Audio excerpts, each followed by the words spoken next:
découvrons-nous un seul plaisir au monde, dont l'œil ne sorte pâle et le front abattu. Laissons l'amour vénal et la débauche immonde, regardons la justice et l'art et la vertu. L'homme ne peut goûter ni le vrai ni le juste, il ne peut pas s'unir à toute la beauté. La pensée, l'idéal, l'esprit le plus robuste s'épuise, et qui le sent périt de volupté. Le philosophe au loin voyait luire une flamme, et, fier, vers le mirage il s'est précipité. Mais l'espoir a trahi les ailes de son âme, au cœur de la substance il sent l'inanité. Il ressemble au vaisseau sur des mers immobiles, les voiles sans appui tombent le long des mâts. Vainement la vigie a vu le bleu des îles, l'abîme indifférent ne l'y portera pas. Le soldat a posé son casque sur sa tête, le peuple l'accompagne, il est enfin parti. Il s'est enfin jeté dans l'épaisse tempête, il chancelle d'un coup qu'il n'avait pas senti. Le soir, se soulevant sur la plaine empourprée, il cherche, et il voit là-bas les feux du camp vainqueur. Il ne peut soutenir sa blessure altérée et tombe avec la mort et la patrie au cœur. Le poète tout bas récite son poème. Il en a bien souffert, s'il en a bien joui. Il connaît trop le prix des pauvres vers qu'il aime. Au socle de sa harpe, il reste évanoui. Mais la mer pardonne aux fruits qui la déchirent. Elle oublie en sifflant les poignantes chaleurs. Et, le voyant si beau, trouve un premier sourire, humide et pâle encore des dernières douleurs. Celui quand d'autres cieux les mélodies entraînent, quand soit un archet sûr qui flatte en pénétrant, il fait contre son sein vivre en un cœur de frêne, ce soupir étouffé, ce chant grêle et souffrant.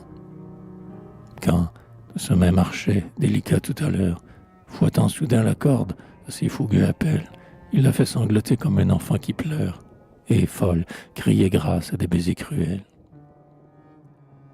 Ne sent-il pas dans l'air se dissiper sa vie, et par mot d'égout, délicieux tourment, courir dans tous ses nerfs l'irritante harmonie, qui l'épuise le charme inexorablement.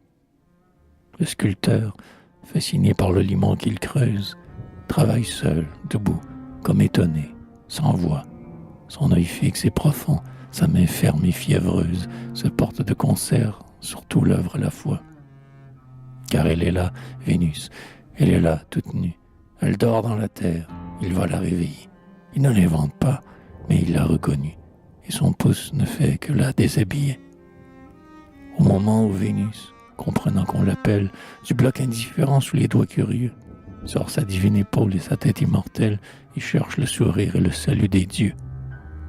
Croyez-vous que l'artiste, émerveillé lui-même devant ce qu'il a fait immobile et transi, ne sente pas en lui de la beauté suprême un envahissement qui peut tuer aussi?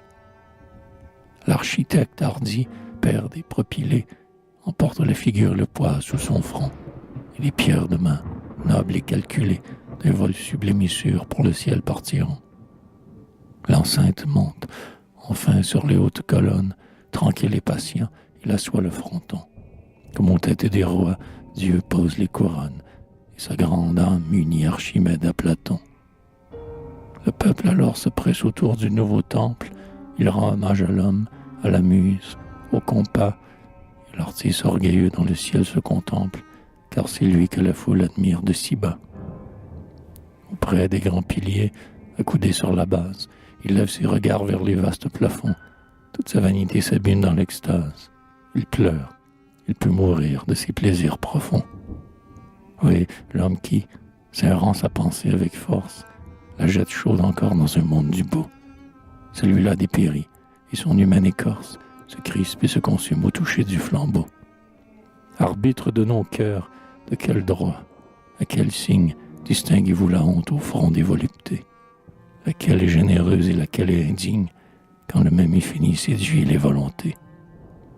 Qu'il attire le beau sur des lèvres célestes, pour dire avec le marbre ou le luth son bonheur, qu'il affronte un vil peuple ou des soldats funestes, l'amant de l'idéal expire au champ d'honneur.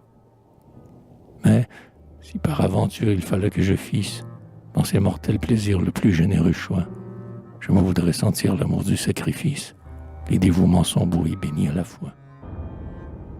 J'aimerais mieux, plus grand sous des larmes viriles, pour prouver la vertu gravir un Golgotha, ou, pour le droit sacré, tomber aux Thermopyles, que de blêmir tremblant sur la Fornarina.